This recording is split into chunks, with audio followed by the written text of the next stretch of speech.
Somos agradecidos ao Criador dos céus e da terra, a qual tem por nome Yalro, a qual é o pai de Yahushua, nosso Messias.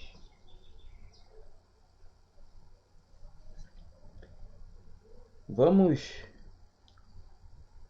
fazer a leitura do texto que se encontra no livro de Atos dos Apóstolos, referente à passagem sobre Estevão. E a partir desse texto, que no meu ponto de vista é bastante explicativo, vamos fazer uma análise e chegarmos a algumas determinadas conclusões em relação a muitas especulações que, que são levantadas sobre a questão de Moisés, se ele era ou se ele não era,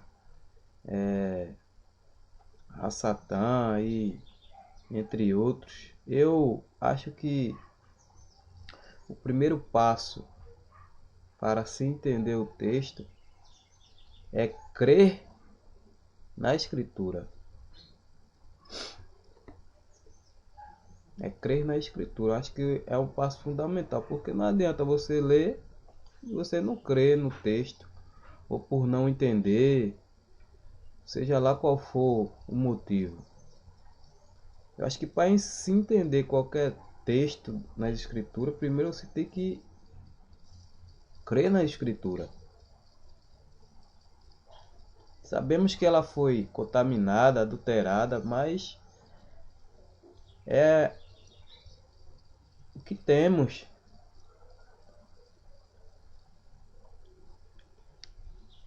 E sabendo fazer uma reciclagem mediante a todo o contexto histórico, chegaremos a uma determinada conclusão do que a Escritura quer nos revelar.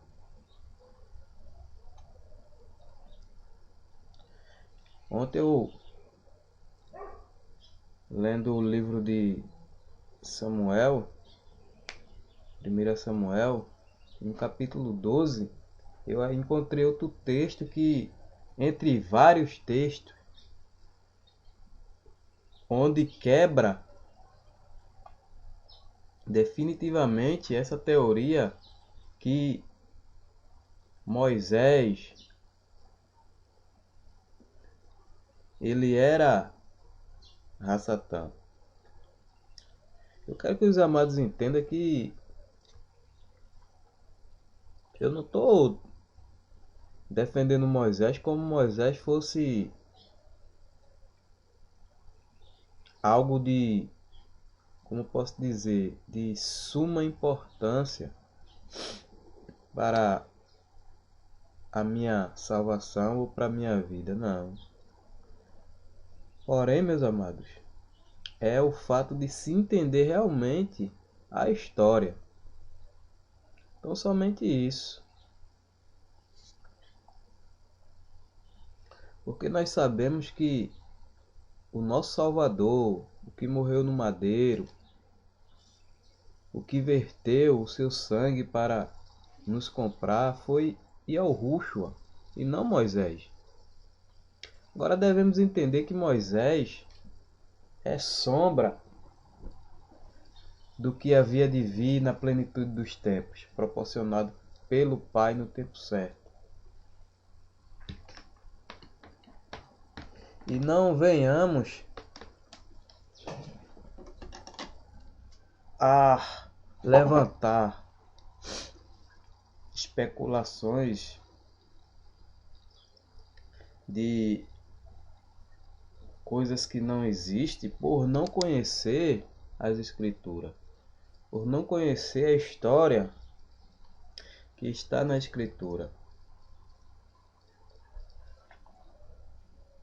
Por exemplo, já ouvi algumas pessoas dizer que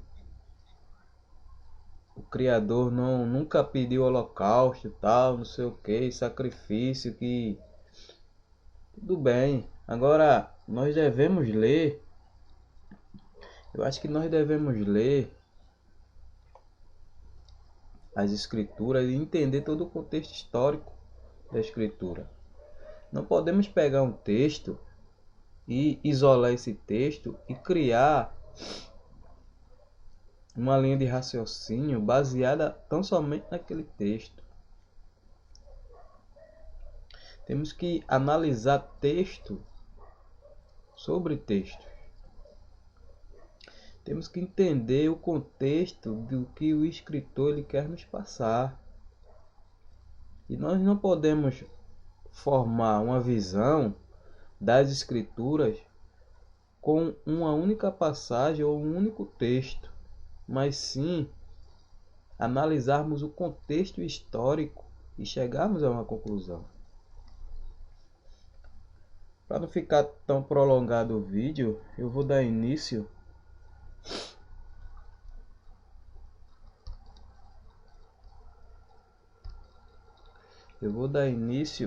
à leitura, que começa no capítulo 6 e o verso 8, só por referência para que os irmãos depois leiam todo o texto, todo o livro, todo o contexto, para não ficar baseado em versículos e capítulos, porque desse sistema, graças, eu glorifico a Yahweh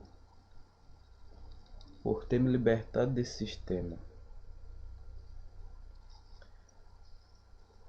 Vamos dar início. Estevão, cheio de graça e poder, fazia prodígios e grandes sinais entre o povo.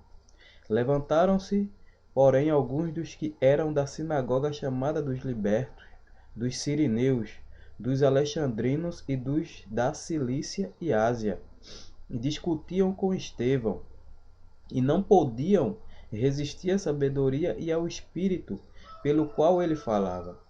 Então subornaram homens que dissessem: temos ouvido este homem proferir blasfêmia contra Moisés e contra Yahweh. Sublevaram o povo, os anciões e os escribas, e, investindo, o arrebataram, levando-o ao sinédrio.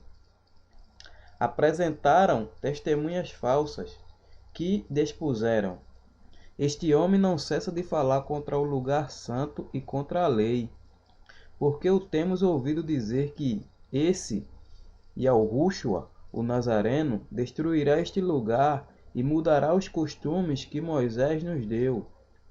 Todos os que estavam assentados no sinédrio, fitando os olhos em Estevão, viram o seu rosto como se fosse rosto de anjo. Um detalhe a ser percebido nesse texto, meus amados, é sobre a questão do nome. Me veio agora na linha de raciocínio sobre a questão do nome, a qual aqui na Bíblia está Jesus. Como pode ser o nome Jesus? Eu estou abrindo um parêntese para tentar levantar uma linha de raciocínio. Como pode ser o nome dele Jesus se não existe a letra J no alfabeto hebraico, nem no grego e nem no latim? Então, veio em minha mente agora e eu vou expor o que veio a minha linha de raciocínio nesse momento. Como pode ser o nome dele Jesus se todos que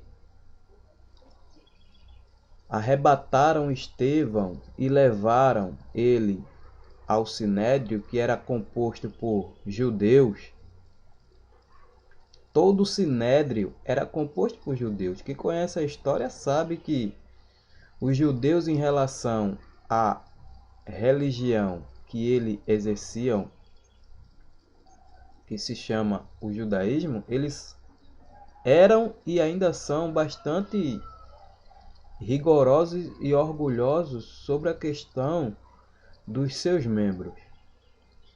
Só podia participar quem era realmente judeus, descendentes de Abraão não podia participar nenhum povo gentil. Quem conhece sabe disso. E sendo eles judeus e bastante tradicionalista, com que linguagem, ou seja, com qual idioma, apesar de existir outros idiomas na época, como o grego e o latim, que era bastante decorrente e bastante difundido, porém, os judeus sendo bastante orgulhosos em relação à sua cultura, à sua religião e em tudo em si, até que dentro desse mesmo texto está relacionado a isso. Por isso que ele diz que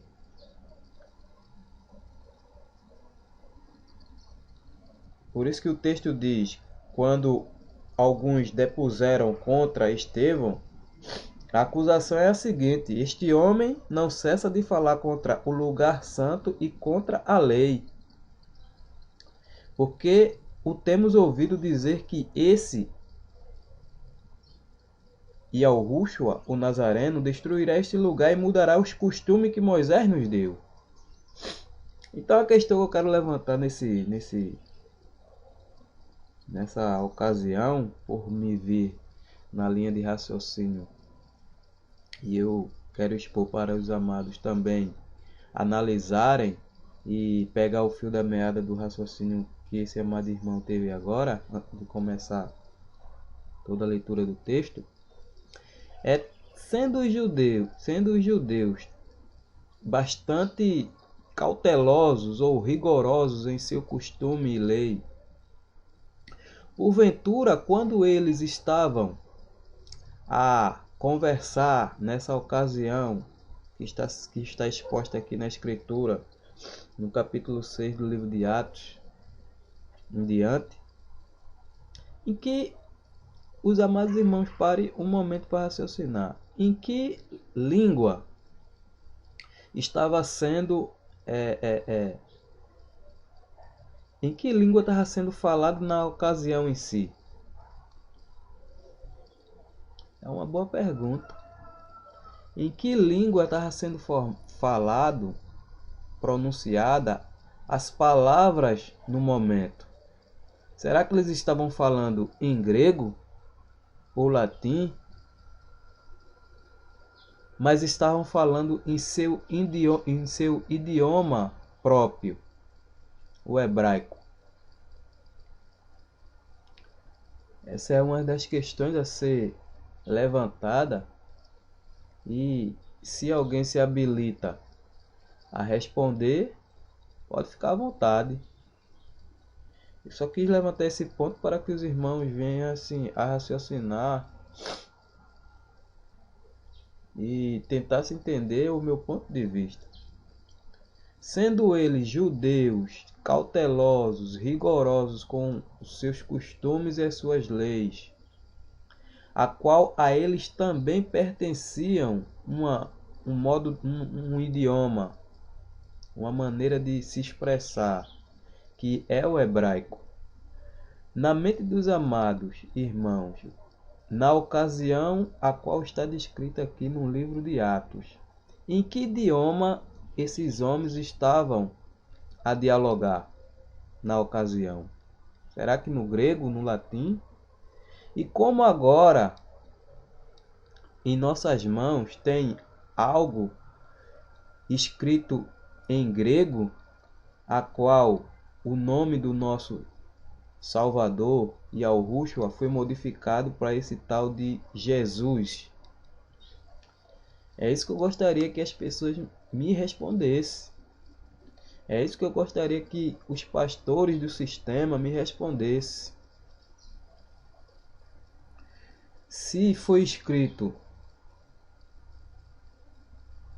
no grego esse livro de Atos dos Apóstolos, porém me respondam em que idioma estavam falando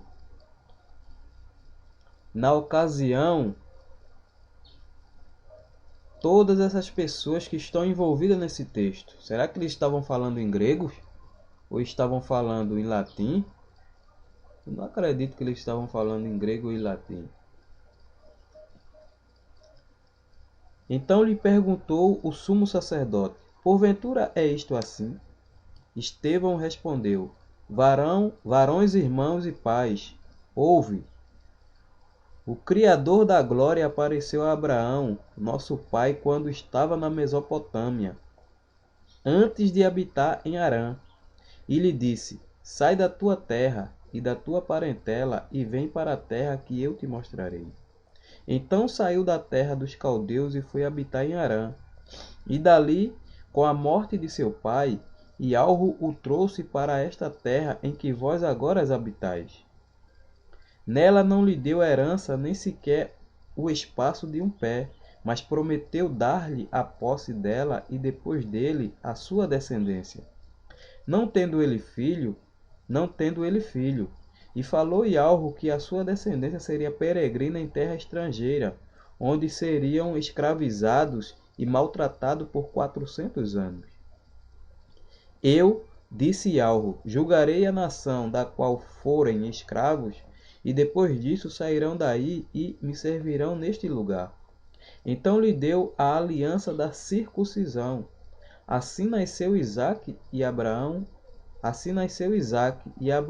o circuncidou ao 8º dia. De Isaque procedeu Jacó, e deste os 12 patriarcas.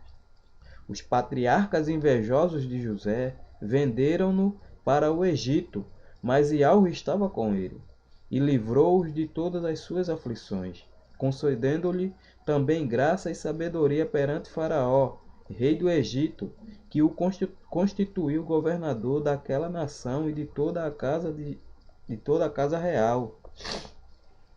Sobreveio, porém, fome em todo o Egito, e em Canaã houve grande tribulação, e nossos pais não achavam mantimento.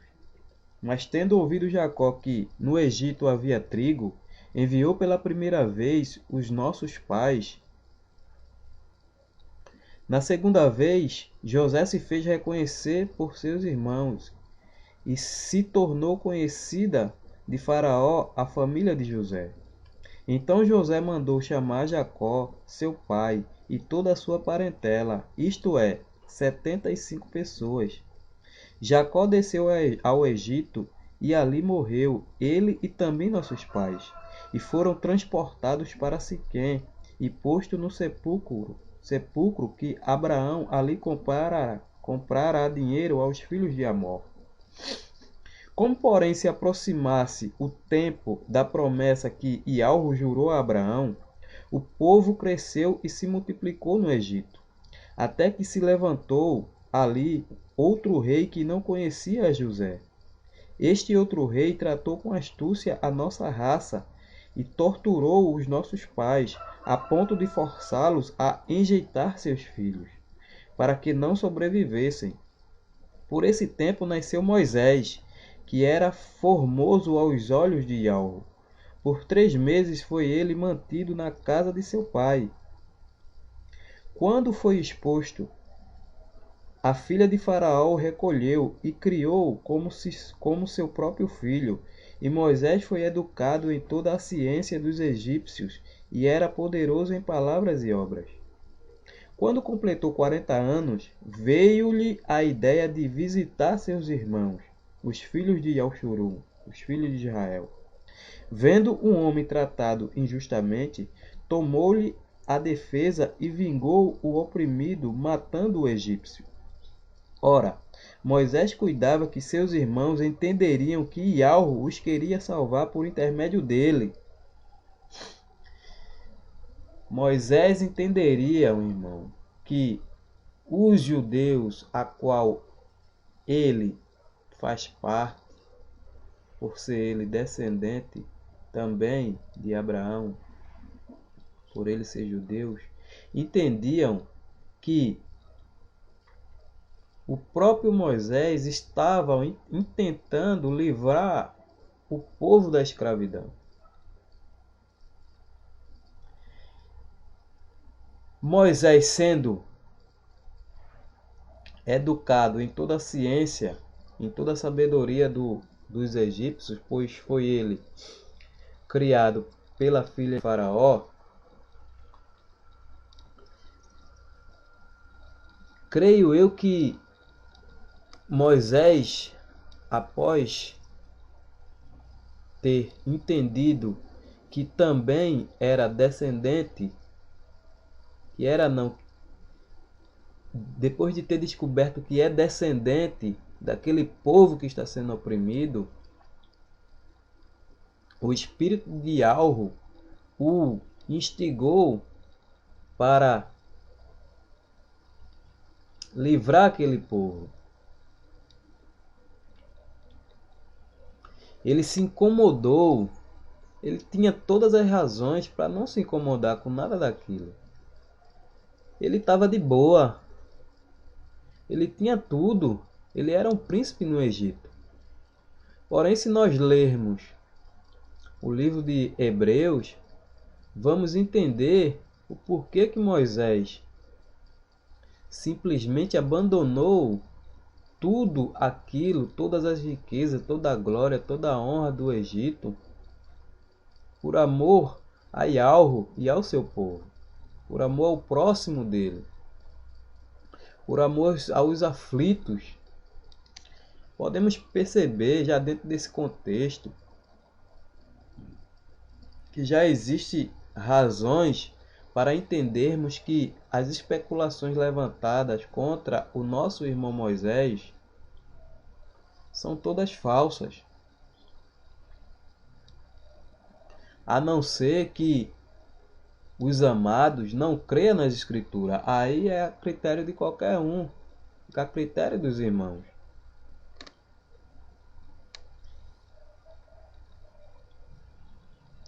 Devemos entender, meus amados, que toda a escritura, não existe um pedaço aqui que está dizendo uma coisa, outra ali que está dizendo outra, não. Toda a escritura, meus amados, é uma única unidade. Não existe separação, elas são interligadas para nos levar a um entendimento mediante o Espírito de Yahweh. Então podemos perceber que Yahweh despertou Moisés para visitar os seus irmãos. E ele, quando os visitou, vendo a opressão que ali estava acontecendo contra os seus irmãos, ele se condoeu. Eu creio que o Espírito do Pai fez com que Moisés viesse a tomar aquela atitude a qual ele tomou, de visitar os seus irmãos e chegar a uma conclusão que aquele povo estava sendo injustiçado por um faraó que não conhecera José, não conhecera os feitos que José cometera. O faraó, pelo fato de o povo ter se multiplicado na terra, promessa de Yahweh a Abraão, e que no tempo, como está escrito aqui, no tempo certo o povo se multiplicou, como está escrito. Como, porém, se aproximasse o tempo da promessa que Yahweh jurou a Abraão, o povo cresceu e se multiplicou no Egito. Vocês percebam, meus amados, que percebam a unidade da Escritura. Isso aqui, sobre a questão de o tempo da promessa, isso foi 400 anos depois que Yahweh prometera a Abraão, quando Abraão nem sequer tinha Isaac. Eu creio que os irmãos já estão começando a entender o ponto de vista desse amado irmão. Não existia nem Isaac ainda quando aparecera Yahweh, que na ocasião foi quando apareceu ele e mais dois anjos ao calor do dia, e Moisés e Abraão os acolheu com um lindo espírito de hospitalidade e amor ao próximo, os acolheu e os serviu, correndo e pedindo para Sara amassar 3 medidas de farinha para fazer pães asmos, e correu ao gado e pegou um dos melhores animais deles, um bezerro tenro e bom, e mandou o seu servo preparar para alimentar aqueles forasteiros que estavam passando, a qual Abraão entendera por intermédio do espírito de Yahweh que aqueles eram era o próprio Yahweh e seus anjos. Eu creio dessa maneira. E exerceu a hospitalidade. Aí os irmãos, vejam o contraste disso em relação ao capítulo 8 de João. Percebam a diferença e percebam que eles também são descendentes de Abraão segundo a carne, porém não procederam como Abraão procedeu. Percebam o contraste entre a atitude de Abraão e a atitude dos seus descendentes muitos anos na frente em relação ao Messias. Porventura, o mesmo que visitou Abraão e prometera que daqui a 1 ano virei e Sara terá um filho, não era o mesmo que estava a falar com os descendentes de Abraão, ou seja, Yahushua, falando com os descendentes de Abraão segundo a carne, a qual eles, intentando em suas mentes em o matar, matar o Messias, matar o ungido. Perceba o contraste, meus irmãos. E lá está escrito por que eles querem assassinar. Perceba, meus irmãos, que o que eu estou tentando expor tem base forte na Escritura e não tem como se contestar isso não. É o mesmo espírito que eles tinham lá de querer assassinar o Messias. Percebam que é o mesmo aqui nesse texto que eu estou tentando expor. Não podendo... Vamos ler aqui.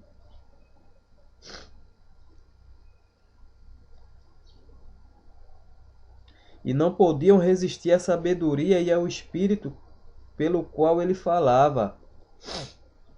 Não podendo resistir, ou seja, não tendo nenhum argumento para poderem contestar aquilo que Estevão falava mediante o Espírito, qual foi a ideia desses perversos, malignos filhos de Satã?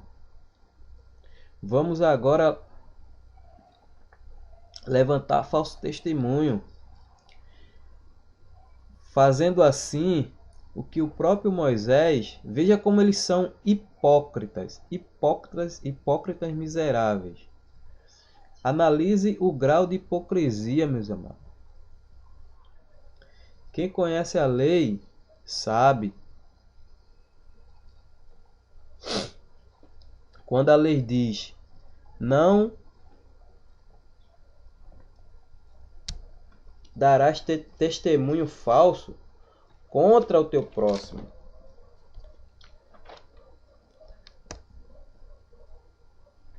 Não dirás falso testemunho contra o teu próximo. Não dirás falso testemunho contra o teu próximo. Isso está escrito em Êxodo, capítulo 20. Agora, analisem o grau de hipocrisia e de malignidade desses homens, que são os descendentes da serpente, têm contra os filhos da promessa. Quando eles não podem resistir, assim como eles não resistiram a Estevão, a qual falava mediante o poder do Espírito e da sabedoria de Yahweh, qual é o único escape agora, meu irmão? É matar, é destruir. É isso que esses malignos fazem. É aí onde é que está a diferença entre o descendente e os seus descendentes, que é Yahushua, e os descendentes da serpente.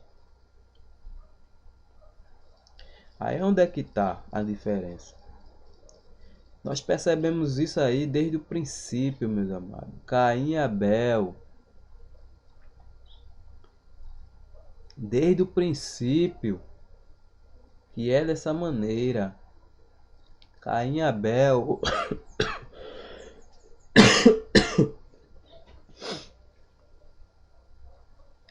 Caim e Abel.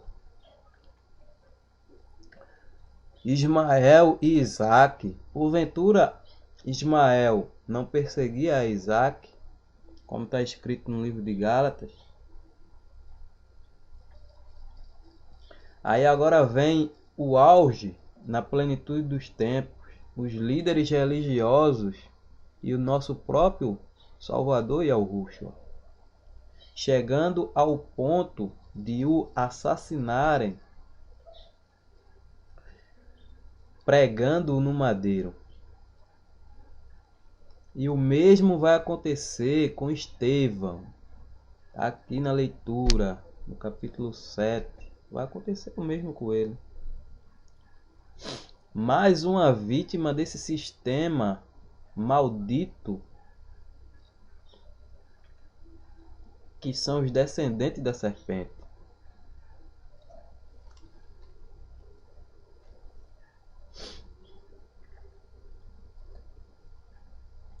Como, porém, se aproximasse o tempo da promessa que Yahweh jurou a Abraão, o povo cresceu e se multiplicou no Egito, até que se levantou ali outro rei que não conhecia a José. Este outro rei tratou com astúcia a nossa raça e torturou os nossos pais, a ponto de forçá-los a enjeitar seus filhos, para que não sobrevivessem. Por esse tempo nasceu Moisés, que era formoso aos olhos de Yahweh. Por 3 meses foi ele mantido na casa de seu pai. Quando foi exposto à filha de Faraó, o recolheu e criou como seu próprio filho. E Moisés era educado em toda a ciência dos egípcios e era poderoso em palavras e obras. Quando completou 40 anos, veio-lhe a ideia de visitar seus irmãos.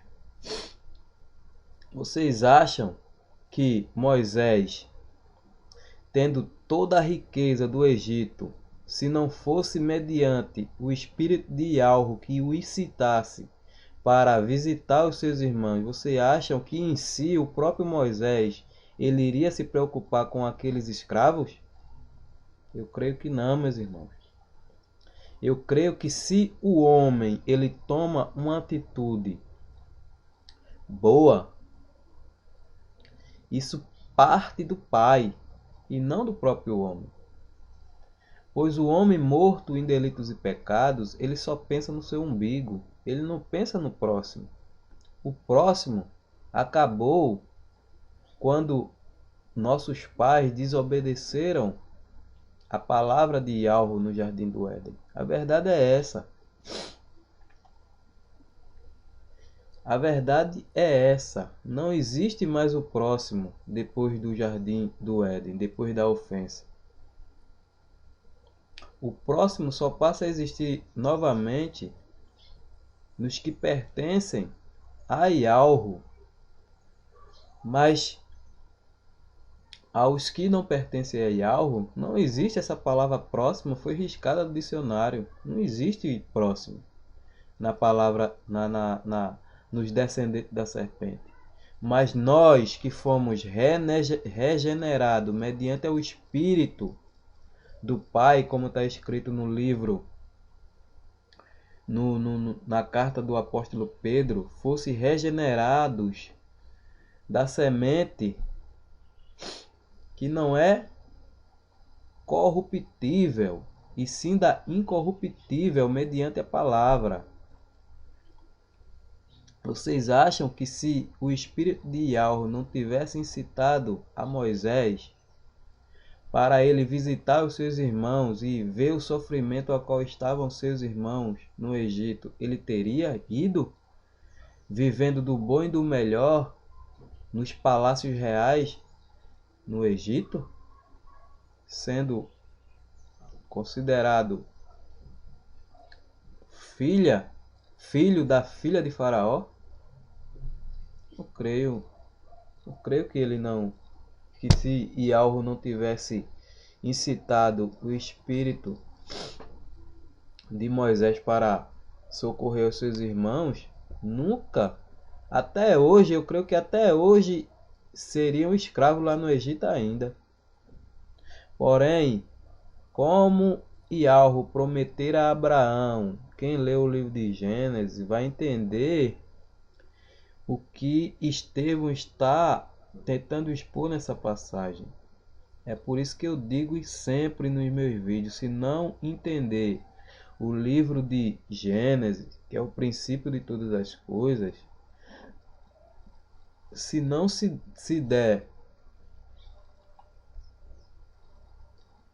uma atenção especial para entender o livro de Gênesis, fica difícil de se entender os outros livros. Aí, a partir desse pressuposto, o homem começa a levantar especulações daquilo que não conhece.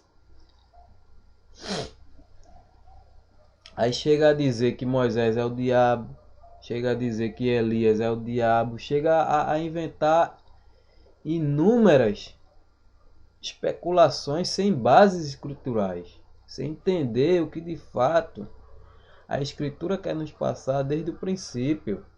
Como entender todo esse contexto a qual Estevão está a expor no Sinédrio, se não entender o livro de Gênesis? Não tem como, meus irmãos. Não tem como entender não, isso não. Nós somos conscientes que para se entender um livro, temos que dar início no início e não no meio nem no fim.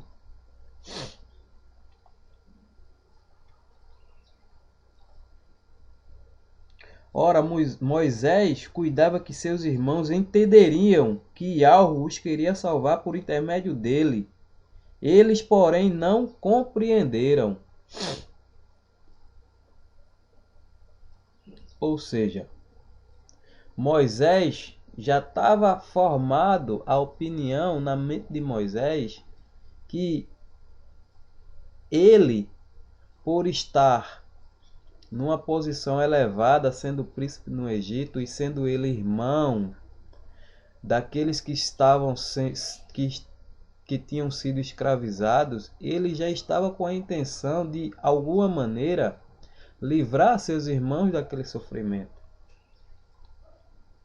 Possa ser que ele não soubesse como ia fazer isso, mas que ele já intentava no seu íntimo de fazer, isso ele intentava.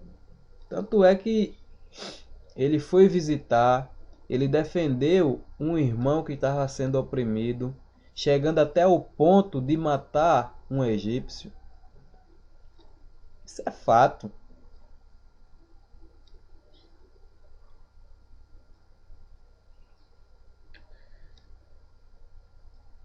E eu gostaria que os amados venham um raciocínio agora aí, gostaria de dividir com os amados. Eu queria que os amados me mostrassem e uma passagem, pelo menos uma passagem na Escritura, aonde o Criador repreende Moisés por essa atitude dele ter matado o egípcio. Pelo menos uma passagem, aonde Yahweh diz: Moisés, tu errou por ter matado aquele egípcio.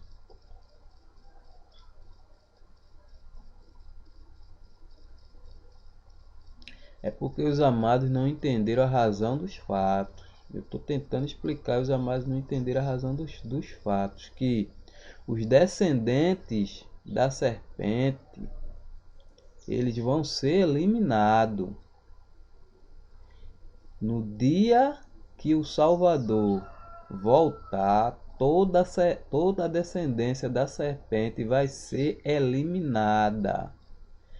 Toda a descendência da serpente vai provar da ira do Cordeiro.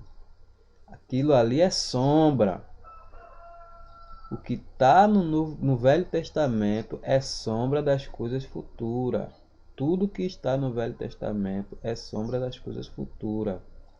Assim como o juízo foi posto sobre a cabeça do egípcio por intermédio de Moisés, que o matou, assim também fará Ialro, por intermédio do seu filho Yahushua, quando vier a julgar o homem.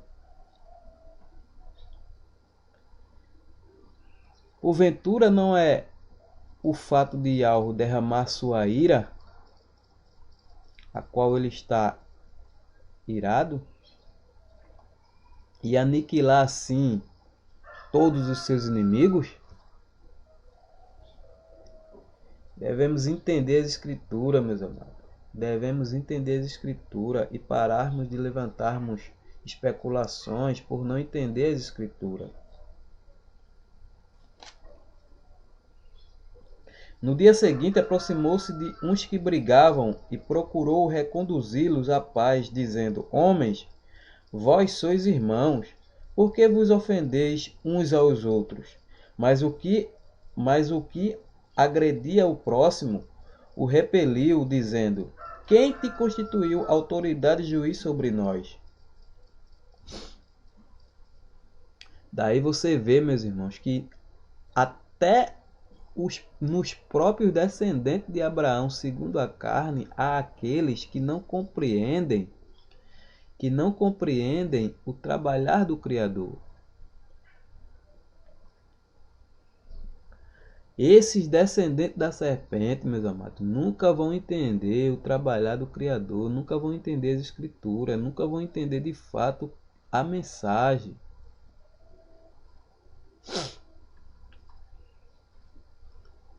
Porque Moisés chegando para os repreender o porquê que estavam discutindo ou brigando, percebendo Moisés que já não bastava os sofrimentos que eles estavam vivendo e agora estavam se degladiando com o outro. Mas o que agredia ao próximo o repeliu, dizendo: Quem te constituiu autoridade e juiz sobre nós?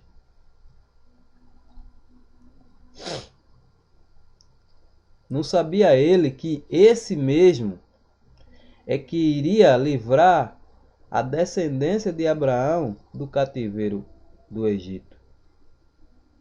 Não sabia ele que nos planos de Ialro ele falava com aquele que iria livrar o povo do Egito? Aí os irmãos façam uma análise desse homem que questionou Moisés e façam uma análise dos sacerdotes e povo da época que questionaram se Yahushua era de fato ungido e não entenderam, assim como esse homem que não entendeu que Moisés seria o libertador, que Moisés seria aquele que iria, por intermédio do braço poderoso de Yahweh, livrar o povo do Egito. Ele não conseguiu entender. Agora vocês imaginem a decepção desse homem se ele estava vivo na época em que Moisés realizou o fato de tirar o povo do Egito. Vocês imaginem a decepção que esse homem, a qual disse: Quem te constituiu juiz e autoridade sobre nós, ele sentiu quando viu Moisés, por intermédio de Yahweh, quando viu Moisés livrar aquele povo do Egito. Porventura, os líderes religiosos da época, a qual assassinaram o Messias, não vão se decepcionar naquele mesmo dia? Não vão se decepcionar quando ele voltar em glória e honra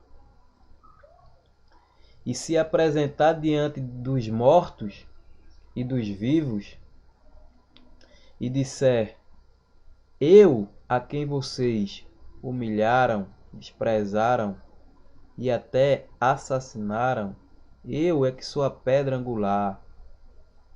E vocês tropeçaram na pedra que foi posta por Yahweh.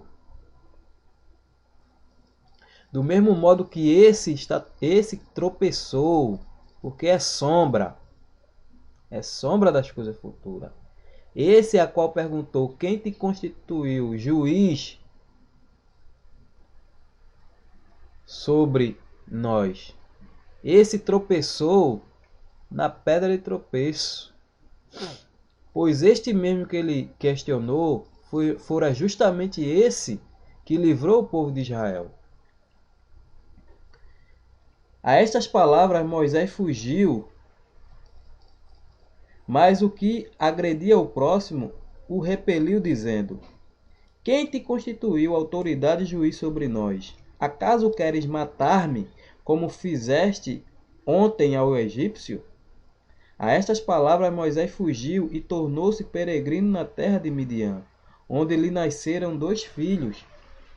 Decorrido 40 anos, apareceu-lhe no deserto, no monte Sinai, um anjo, por intermédio das chamas de uma sarça que ardia.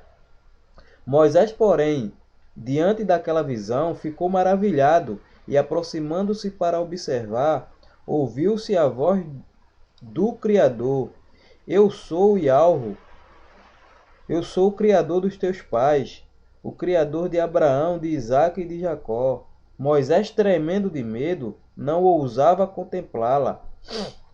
Disse-lhe Yahweh: tira as sandálias dos pés, porque o lugar em que estás é terra santa. Vi com efeito o sofrimento do meu povo no Egito. Ouvi o seu gemido e desci para libertá-lo. Vem, agora eu te enviarei ao Egito. Eu acho que está muito claro. Eu acho que esse ponto interliga, eu acho não, eu tenho certeza. Esse ponto interliga o Criador dos exércitos, Yahweh, em relação a Abraão, quando prometera que de Abraão nasceria uma grande nação, a qual se chama Israel, a qual prometera: olha, Abraão, tenta contar as estrelas do céu. Se tu conseguir contar as estrelas do céu, porque assim será a tua descendência.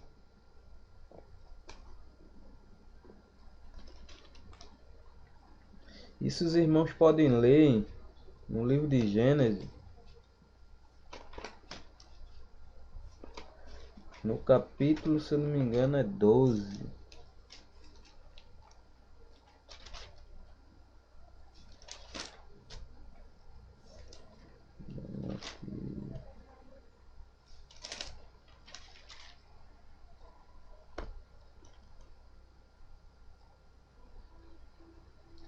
Ora, disse Yahweh a Abrão: sai da tua terra, da tua parentela e da casa de teu pai, e vai para a terra que te mostrarei. De ti farei uma grande nação, e te abençoarei, e te engrandecerei o nome. Sê tu uma bênção. Abençoarei os que te abençoarem, e amaldiçoarei os que te amaldiçoarem. Em ti serão benditas todas as nações da terra. E mais na frente,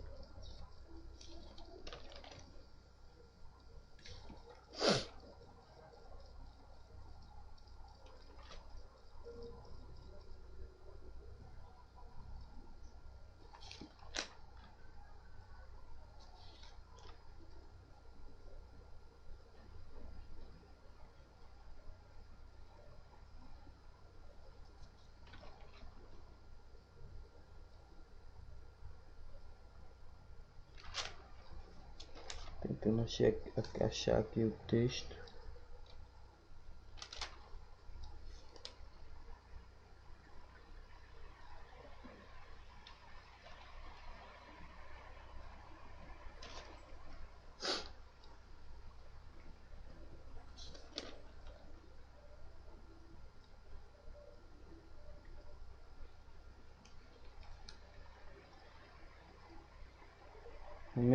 No mesmo 12 diz: Apareceu Yahweh a Abrão e lhe disse: Darei à tua descendência esta terra.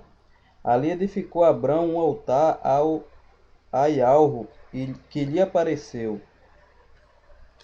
Tem essa também, mas eu estou tentando achar outra passagem.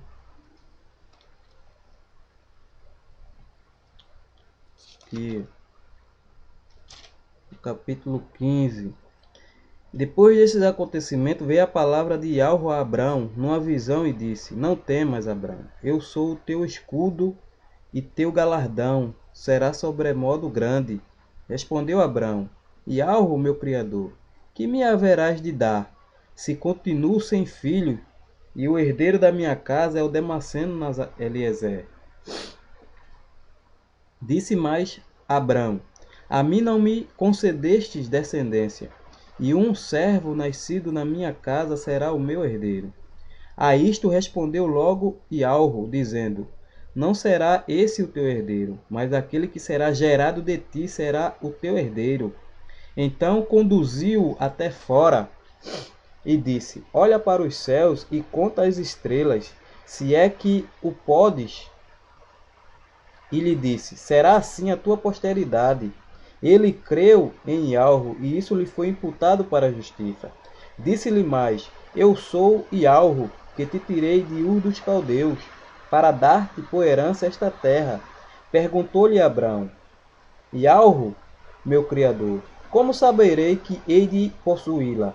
Respondeu-lhe: Toma uma novilha, uma cabra e um cordeiro, cada qual de 3 anos, uma rola e um pombinho. Ele, tomando todos estes animais, partiu-os pelo meio e lhe pôs em ordem as metades, umas defronte das outras, e não partiu as aves. As aves de rapinas desciam sobre os cadáveres, porém Abrão as enxotava. Ao pôr do sol caiu profundo sono sobre Abrão, e grande pavor e cerradas trevas o acometeram. Então lhe foi dito: Sabe com certeza que a tua posteridade será peregrina em terra alheia e será reduzida à escravidão, e será afligida por 400 anos. Mas também eu julgarei a gente a quem tem de sujeitar-se, e depois sairão com grandes riquezas. E tu irás para os teus pais em paz, serás sepultado em ditosa velhice.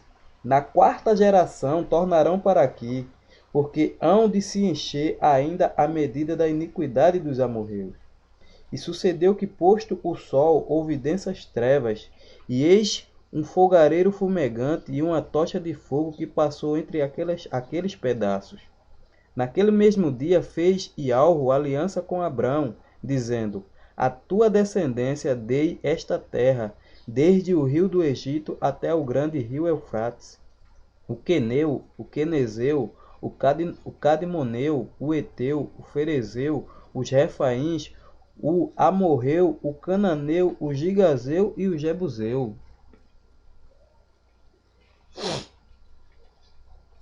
Então, meus amados irmãos, o detalhe dessa passagem, para quem não entende o motivo de Yahweh ter eliminado aquele povo a qual habitara naquela terra,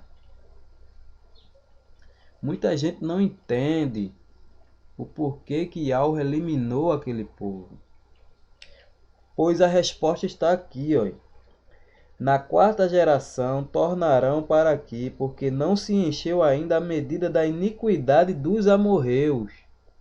A medida da iniquidade, ou seja, o pecado contra o Criador.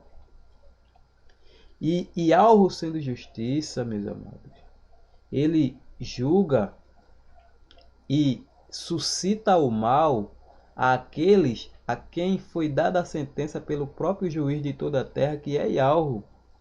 Assim como ele julgou e sentenciou a cidade de Sodoma e Gomorra, do mesmo modo ele julgou e sentenciou, mediante a acusação de pecado e iniquidade, os amorreus, os jebuseus, os gigazeus e todos aqueles que estavam habitando na terra de Canaã. Simplesmente o povo de Israel foi o instrumento que Ialro usou para dizimar aquele povo, porque Ialro já os tinha julgados, já tinham encontrado em falta por causa do pecado de iniquidade, que é a adoração a deuses estranhos. Nós sabemos disso. Porém, não vamos abrir a boca sem entendimento e falarmos do que não sabemos. Devemos ler a Escritura e entender o que a Escritura quer nos propor. Eu sei que muita gente não vai entender o que eu estou falando. Eu tenho experiência e conheço sobre o que eu estou falando. Não que eu seja melhor do que ninguém, meus amados. Eu não estou dizendo isso. Eu sou igual a todos. Porém, a diferença entre o que sabe e o que não sabe é Yahweh. É Ele que dá sabedoria. Isso não provém de nós mesmos. Sou consciente disso.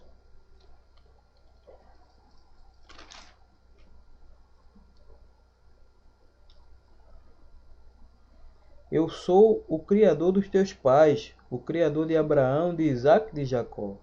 Moisés, tremendo de medo, não ousava contemplá-la. Disse-lhe Yahweh: tira as sandálias dos pés, porque o lugar em que estás é terra santa. Vi com efeito o sofrimento do meu povo no Egito. Ouvi o seu gemido e desci para libertá-lo, cumprindo assim o que ele prometera a Abraão. Veja a unidade das Escrituras, meus amores. Vem agora e eu te enviarei ao Egito. A este Moisés, a quem negaram conhecer, dizendo: quem te constituiu autoridade e juiz, a este enviou Yahweh como chefe e libertador, com a assistência do anjo que lhe apareceu na sarça. Este os tirou, fazendo prodígios e sinais na terra do Egito, assim como no Mar Vermelho e no deserto durante 40 anos. Foi Moisés quem disse aos filhos de Israel: Yahweh vos suscitará dentre vós, irmãos, um profeta semelhante a mim. É este Moisés que esteve na congregação no deserto, com o anjo que lhe falava no monte Sinai, e com os nossos pais, o qual recebeu palavras vivas para nulas transmitir, a quem nossos pais não quiseram obedecer.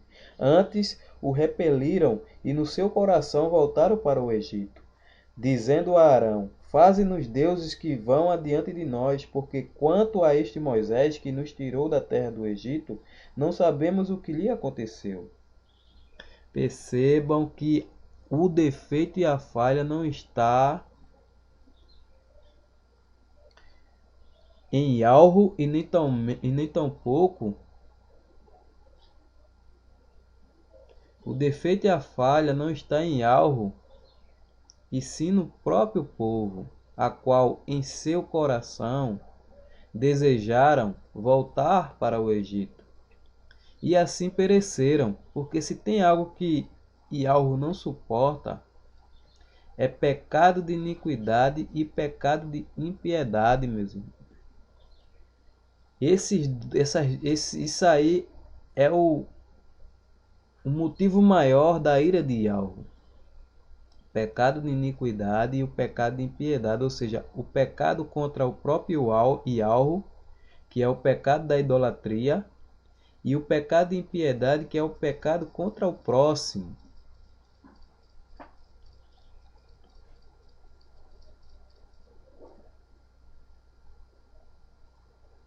Percebam que Estevão, ele vai mais adiante explicar o porquê que eles não criam em Yahushua.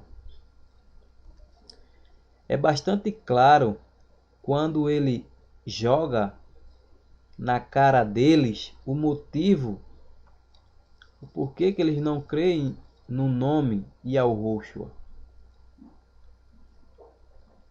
Eles são, meus amados, o mesmo.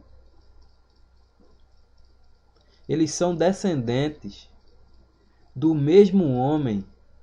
Quando eu falo do mesmo homem, não de um modo literal, mas os pais deles, desses que estão no Sinédrio a escutar Estevão expor o que fora no passado, esses são os mesmos incrédulos a qual aquele que se referiu a Moisés disse: quem te constituiu juiz sobre nós? Vocês não pegaram? Será que vocês ainda não entenderam o fio da meada a qual Estevão está querendo expor? Ele vai dizer na cara dele: vocês são os filhos dos profetas. Vocês são filhos daqueles... Desculpa. Vocês são filhos daqueles que mataram os profetas. Vocês são da mesma raça de Sarraçatã. Vocês nunca vão compreender o que de fato as escrituras quis dizer. Vamos ver mais adiante. Vamos ver mais adiante isso que eu estou tentando expor. E percebam a atitude deles em relação a isso. E depois percebam o contraste do amor de Yahweh para com Arão e para com Miriam, pois eles também se rebelaram contra Yahweh. Não é nem contra Moisés, é contra Yahweh. Pois porventura não foi esse mesmo Arão que pegou os objetos, lançou no fogo, de onde se fundiu um bezerro de ouro? E por que o Criador dos céus e da terra não eliminou Arão e Miriam e muitos outros que participaram da ofensa e eliminou outras pessoas? Porque Arão era mais bonito? Arão e Miriam e outros que não foram eliminados era mais bonito do que aqueles que foram eliminados no meio da congregação? Não. A diferença é o que eu digo. A diferença está na vontade de Yahweh. Yahweh quis, por meio do seu amor, por meio da sua vontade, livrar aqueles que também pecaram. Porém, eles estavam no mesmo patamar. O que eu estou tentando dizer, meus amados, é que a diferença é Yahweh. Ele usa de misericórdia com quem quer. A quem ele quer, ele usa de misericórdia. A quem ele não quer, ele não usa de misericórdia. Porém, ele não é injusto. Por que ele não é injusto? Porque aqueles a quem ele não usou de misericórdia já estão condenados em Adão, por causa da ofensa.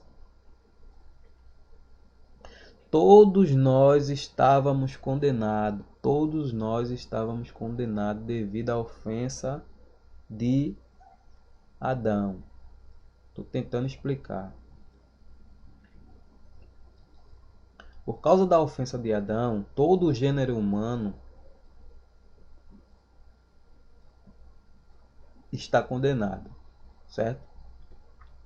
Porém, aprove a Yahweh, a vontade dele, livrar um determinado grupo de pessoas, a qual, por meio desse grupo, ele vai mostrar a sua misericórdia, a sua bondade, o seu amor para com esse grupo de pessoas. E com o outro grupo de pessoas a qual ele não quis contemplar, porque tudo é dele, para ele e por ele, ele vai mostrar assim a sua ira, sem ser injusto, porque todos nós estávamos condenados, irmãos. Ele, segundo a sua vontade, quis salvar algum. O milagre, temos que entender, meus amados, que o milagre, ou seja, o amor do Criador, consiste em onde todos nós estávamos condenados e ele, segundo a vontade dele, quis livrar uma porcentagem dessa massa que já estava condenada, que já é condenada, sem que assim venhamos a nos gloriar em pensar que nós somos melhores. Não, não somos melhores que eles. A diferença está na vontade de algo. É isso que eu estou tentando dizer. É isso que a Escritura ela está dizendo.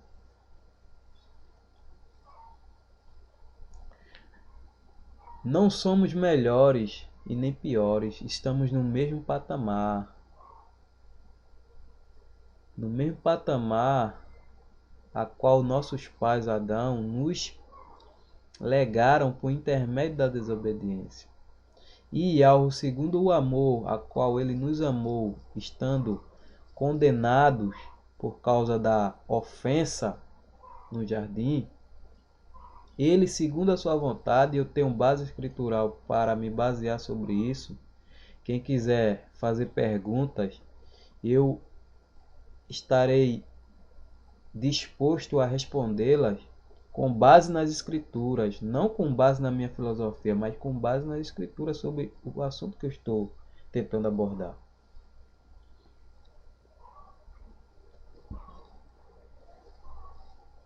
Naqueles dias fizeram um bezerro e ofereceram sacrifício ao ídolo, alegrando-se com as obras de suas mãos.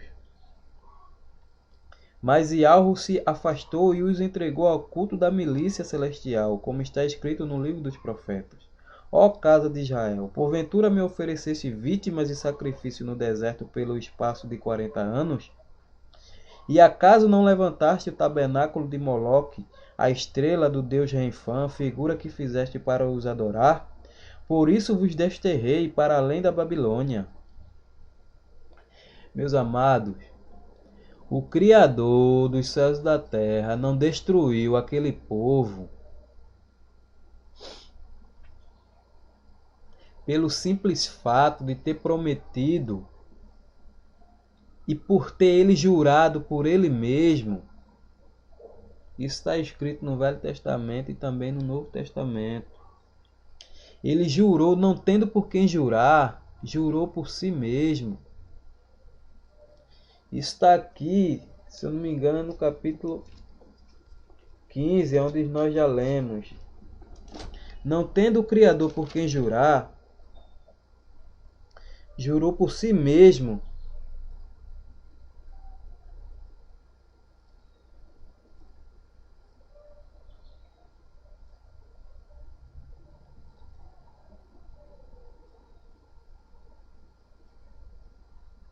No momento eu não estou conseguindo encontrar a passagem, mas em outros vídeos que eu fizer eu mostro o que estou tentando expor. Eu não me preparo não, irmão. Eu não chego aqui, não, eu vou fazer esse assunto, eu vou sair separando. Não, não faço não, é espontâneo. O que eu conheço eu exponho. Entendeu? A questão é essa. E as escrituras ela é muito extensa e nós não temos condições de saber onde está tudo. Mas porém eu sei, assim como existe um Criador dos céus e da terra, eu sei que existe essa passagem, pois eu já li e tenho conhecimento da mesma. Porém no momento eu não estou lembrando aonde é essa passagem, mas quem puder e quem conhecer onde é que está essa passagem puder me ajudar, pode fazer comentários e eu vou, por meio de outro vídeo, mostrar essa passagem onde é que fica. Aonde diz que, tendo Iarro, não tendo Iarro por quem jurar, jurou por si mesmo, que aquela descendência, que do povo de Israel nasceria um, que esmagaria a cabeça da serpente. Ele jurou lá com Adão, primeira promessa, a primeira profecia, que do povo que da mulher nasceria o descendente da serpente. E dentro na história ele escolheu o povo de Israel, que é descendente de Adão, que é descendente de Sete. Se nós formos olhar a genealogia, vamos bater certinho que Yahushua, ele descende de Adão. Não descende da descendência de Caim, mas sim da descendência de Sete. Ele descende de Sete, descende de Noé, e assim descende de Abraão, Isaac, Jacó e assim sucessivamente, dos reis, Davi, e assim sucessivamente. Ele descende dele.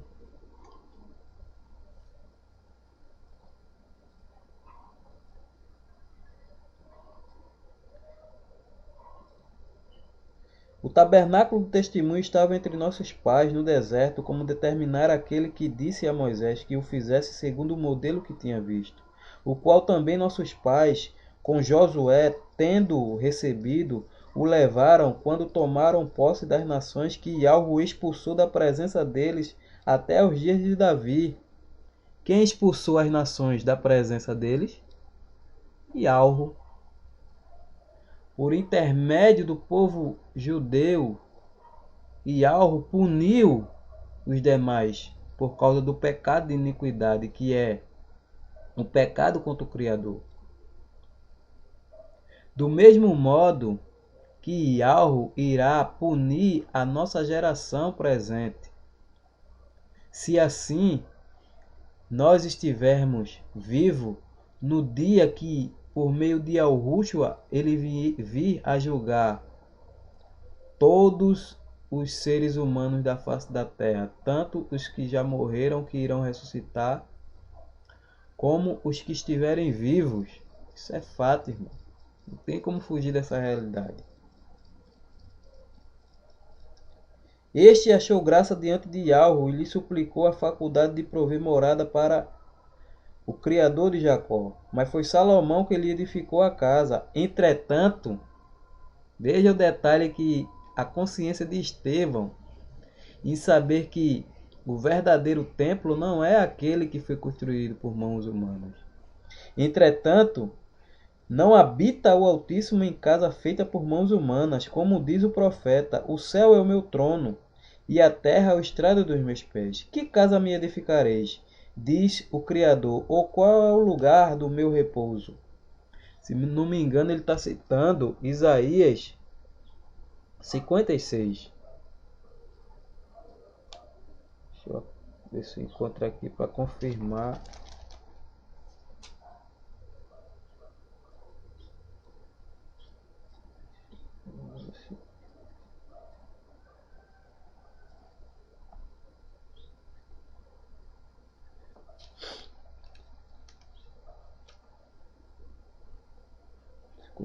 Não é 56.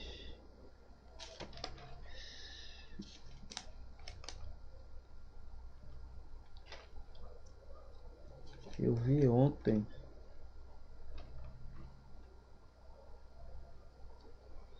Aqui o 66. O 66, quem puder ver depois, Isaías 66, onde diz: assim diz Yahweh, o céu é o meu trono e a terra é o estrado dos meus pés. Que casa me edificareis, vós? E qual é o lugar do meu repouso? Confirmando assim o que o profeta escreveu há muitos anos atrás. O mesmo Espírito que habitou em Isaías e falava por boca de Isaías é o mesmo agora que está a falar por boca de Estevão. Vejam a unidade das Escrituras. Percebam a unidade das Escrituras.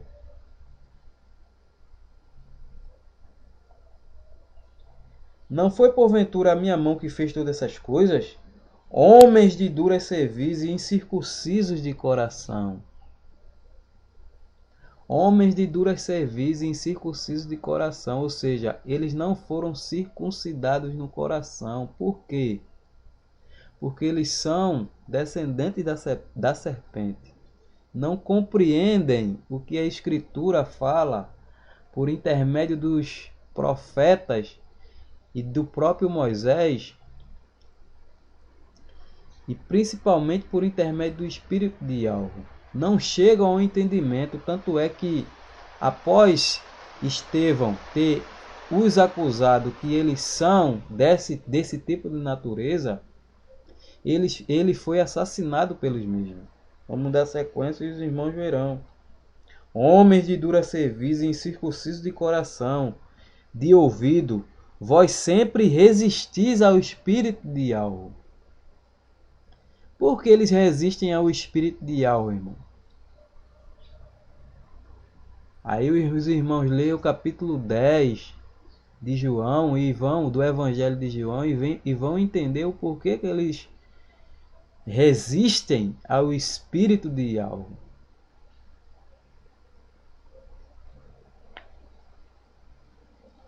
Por qual motivo vocês não entendem a minha linguagem? É porque vocês são incapazes. Porque vocês não são das minhas ovelhas. As minhas ovelhas ouvem a minha voz e elas me conhecem e eu as conheço. Palavras de Yahushua, no capítulo 10 de João. É simples de se entender essa passagem quando ele diz que eles resistem o espírito de algo. Por não ser eles contemplados, de maneira alguma, eles irão entender a mensagem. Por isso que o Messias e Yahushua disse: poucos, muitos chamados e poucos os escolhidos. Ou seja, a pregação, o anúncio das boas novas seriam para todos. Todos poderiam ouvir, porém, os escolhidos é que, de fato, entenderiam a mensagem que era transmitida por Yahweh. E isso nós podemos ver no livro de Atos, se eu não me engano, nesse mesmo livro de Atos, no capítulo 16, quem puder ler depois, começando do 16 e 11, vão entender o porquê que Lídia conseguiu entender a palavra que Paulo falava, ou seja, diz assim: certa mulher chamada Lídia, da cidade de Tiatira, vendedora de púrpura, temente a Yahweh, nos escutava. O Criador lhe abriu o coração para entender as coisas que Paulo dizia. Percebam a gente, meu irmão, quem é. O Criador abriu o entendimento de Lídia. Não foi Lídia que abriu o seu próprio entendimento, mas o Criador foi quem abriu o entendimento de Lídia. Quem lê essa passagem irá ver o que eu estou tentando expor. Que o boi é quem anda na frente da carroça, e não a carroça quem anda na frente do boi. Não devemos inverter os papéis. Não foi Lídia em si que, por um livre-arbítrio, conseguiu entender a mensagem que Paulo estava a anunciar. Porém, as Escrituras é clara quando diz que o Criador lhe abriu o coração para entender as coisas que Paulo dizia. Mas não existe mais clareza do que essa. Não existe contestação sobre esse assunto, porque está aqui nas Escrituras. O que existe é falta de entendimento. E que se os irmãos não conseguirem entender o que as Escrituras estão tentando passar e verdadeiramente ama Yahweh de todo o coração e de todo o entendimento, peça sabedoria a Yahweh, como está escrito no livro de Tiago. E a todos a quem realmente pertencem o Espírito de Yahweh, ele irá conceder, porque será feita a petição com fé.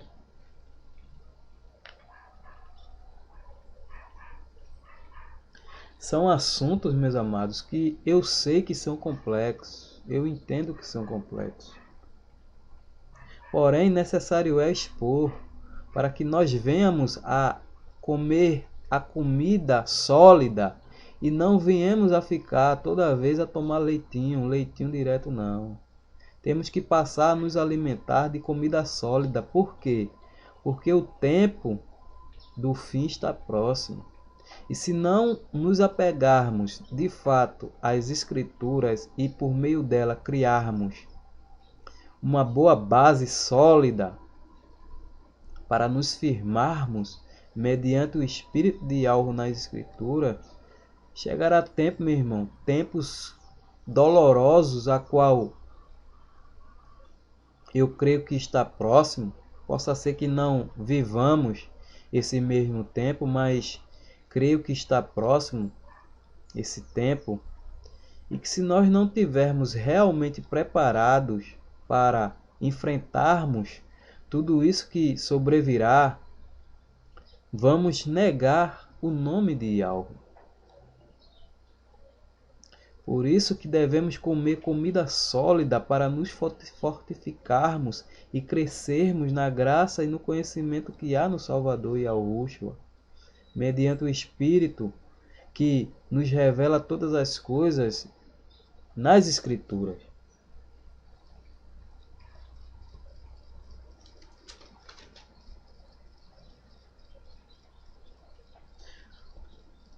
Aí Estevão diz: qual dos profetas vossos pais não perseguiram? Eles mataram os que anteriormente anunciavam a vinda do justo, do qual vós agora vos tornastes traidores e assassinos.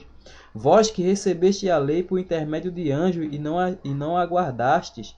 Ouvindo ele isto, enfureciam-se no seu coração e rilhavam os dentes contra ele. Mas Estevão, cheio do Espírito do Criador, fitou os olhos no céu e via a glória de Yahweh, e Yahushua, que estava à sua direita, e disse: Eis que vejo os céus abertos e o Filho do Homem em pé à destra de Yahweh. Eles, porém, clamando em alta voz, taparam os ouvidos e, unânimes, arremeteram contra ele, e, lançando-o fora da cidade, o apredejaram. As testemunhas, deixando suas vestes aos pés de um jovem chamado Saulo, e apedrejavam Estevão, que invocava e dizia: Yahushua, meu Salvador, recebe o meu espírito. Então, ajoelhando-se, clamou em alta voz: Salvador, não lhe imputes estes pecados. Com estas palavras adormeceu. Vejam a atitude desses filhos de Rassatã, a qual é em relação aos escolhidos, aos eleitos, não tendo eles com que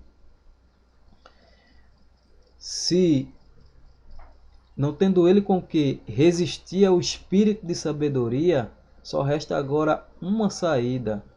Porventura eles não realizaram o mesmo o que realizaram com o Salvador? Não podendo com a sabedoria que era imputada no Salvador, mediante o Espírito do Pai, a qual ele recebeu sem nenhuma medida, não resistindo a esse mesmo Espírito, o que fizeram? Assassinaram o Salvador, cumprindo assim os desígnios de Yahweh. Porém, não ficarão impunes. Essa injustiça não ficará impune. E algo, com certeza, meus irmãos, no fim cobrará de todos as suas ações, as suas obras, porque é por meio delas que nós vamos ser julgados, por meio das nossas obras. E quem fez e criou boas obras mediante ao Espírito de Yahushua, esse encontrará a vida eterna. Porém, quem não realizou as boas obras mediante ao Espírito de Yahushua, os que procederam nerciamente, os que procederam com loucura, os que procederam com iniquidade e impiedade, esses não alcançarão a misericórdia do Pai. Eu desejo e rogo ao Pai que abra o entendimento dos amados para entender o ponto de vista que a Escritura, não eu, mas a Escritura está tentando nos expor. Sei que é complexo, mas como já disse, peça o entendimento ao Pai e Ele dará. Eu agradeço a atenção de todos e termino assim mais um vídeo graças ao Criador dos céus e da terra, e que Ele, segundo a sua vontade, possa me proporcionar e me acrescentar mais e mais dias para que assim eu possa, por intermédio das Escrituras, expor os fatos tão consistentes e baseados nas mesmas. Eu vou encontrar a passagem a qual eu me referi, a qual eu não encontrei no momento, e no próximo vídeo que eu fizer, eu vou, por meio dessa passagem, corroborar o que eu disse. Agradeço a todos pela atenção e que o espírito de Alro abra o nosso entendimento para se entender o que as Escrituras querem nos passar. Um abraço a todos.